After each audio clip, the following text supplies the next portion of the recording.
Hey, y'all. Here's our planet. It's big, it's beautiful, and it's complicated. I'm going to start out our year by asking you a question. How many countries do you think our planet has?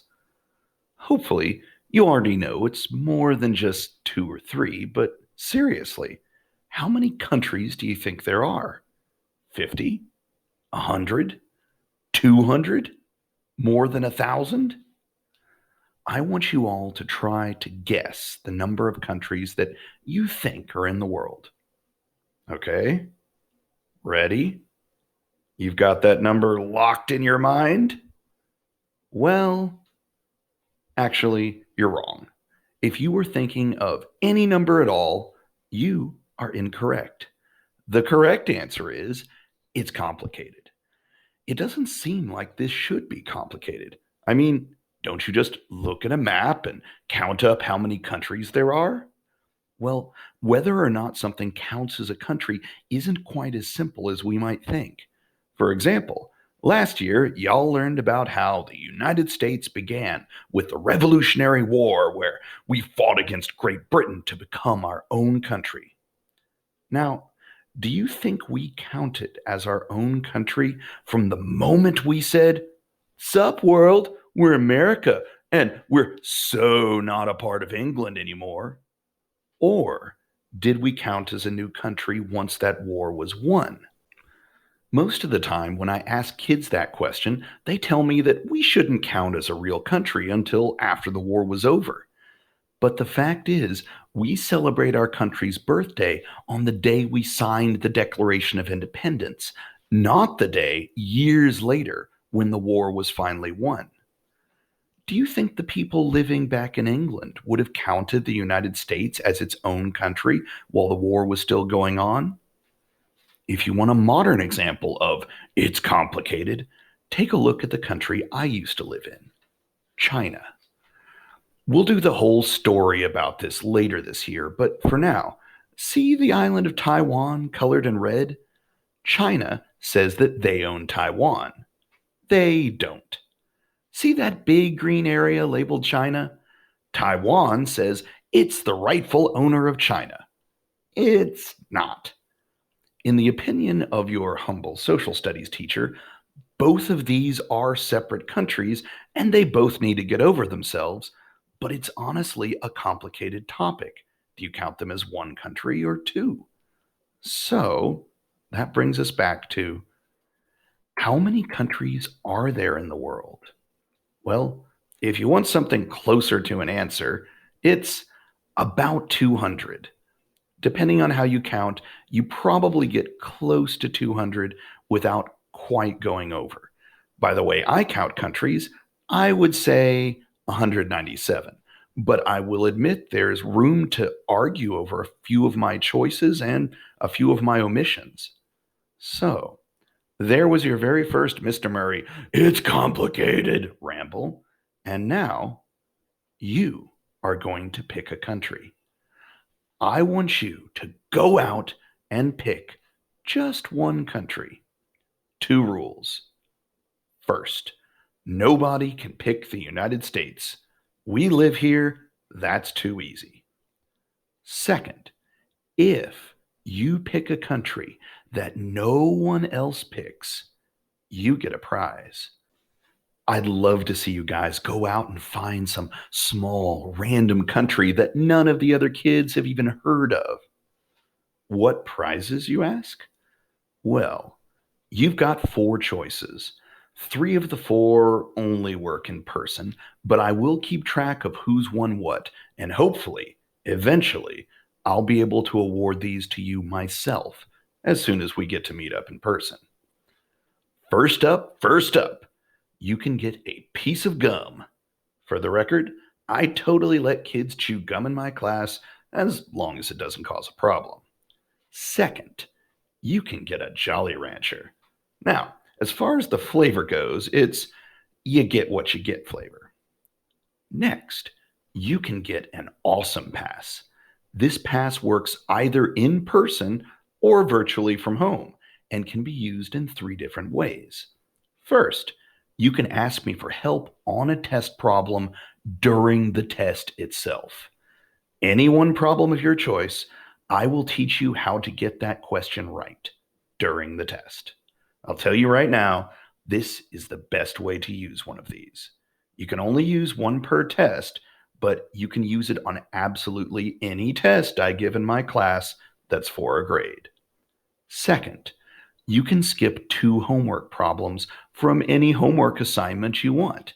Just let me know you're using it, and it will count as if you got those problems right. Same rule, you can only use one per assignment. Finally, you can use it to turn in homework late without losing points. You still have to turn the homework in, but this will let you turn it in up to a week late without losing any points at all. It only works in my class, but it never expires as long as you're my student. The final reward choice is a comfy seat pass, which will allow in person learners to spend one in person class period sitting in a socially distanced yet comfy seat of their choice. I've got beanbags, padded chairs, and a couch. Take your pick. That about wraps it up for rewards. Now, let me show you how you're going to be doing your assignment. So, this is the form you're going to have to complete to get credit for today. It starts off extremely difficult. What is your first name? Well, for me, I will put teacher. What's your last name? Jimmy.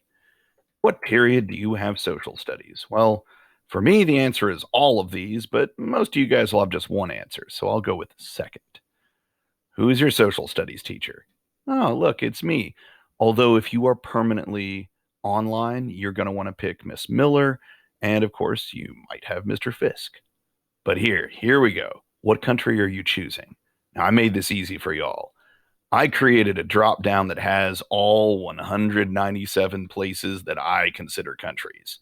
So, for example purposes, I'm going to choose the one I told you guys not to choose, the United States of America, so I can use it as an example. There are 3 more questions I have to answer. What type of government does your country have?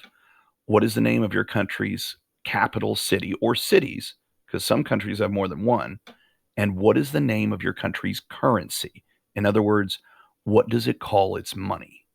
Now, you probably won't know all 3 of those, especially if you're going for the reward and you picked kind of a rare country. So you've got 2 options. Number 1, you are sitting at a computer or some sort of internet capable device right now. You can use the magic of Google to go out and try to find these answers yourself. Or if you'd like me to demonstrate something, instead, you can go to ClassLink. In ClassLink, there should be a folder called Benold Resources, and inside that, there should be the CIA World Factbook. This is a website put out by the Central Intelligence Agency, and it has information about every single country in the world and everything that even might maybe be sort of a country. Right here, it says, please select a country to view. Well, for me, I'll have to scroll way down alphabetically till I get to the United States. When I click on that, well, they honestly have a ton of information right here. But the first thing I need to know is what type of government it has. So I'll click right here on government. And right here, under government type, it says we are a constitutional federal republic. I could either type that in or I could get all lazy and do a bit of copy and paste. Now I need to know the capital city. We probably know this one for the United States, but still, over here, the capital city will be right underneath. Under capital, here we go, Washington, District of Columbia, or DC. Okay. Finally, what is the name of your country's currency, as in what type of money do they use? I'm going to close the government section. The next one is called economy, which basically means anything to do with money. It's surprisingly hard to find. But if you just scroll all the way through this economy section, all the way to the bottom, oh, there we go. Then under exchange rates, it will explain how to exchange your country's money into US dollars. So if you go under this exchange rate section, like if you were doing it for Canada, they also use dollars called Canadian dollars. It would say that. No matter what country it is, you should be able to see it here. So US dollars, and now I am ready to submit. Once you've submitted that form and turned in the assignment in Google Classroom, you are done for the day. Congratulations, and I'll see you tomorrow. Let me know if you have any trouble, and I wish you the very best of luck on your first graded social studies assignment.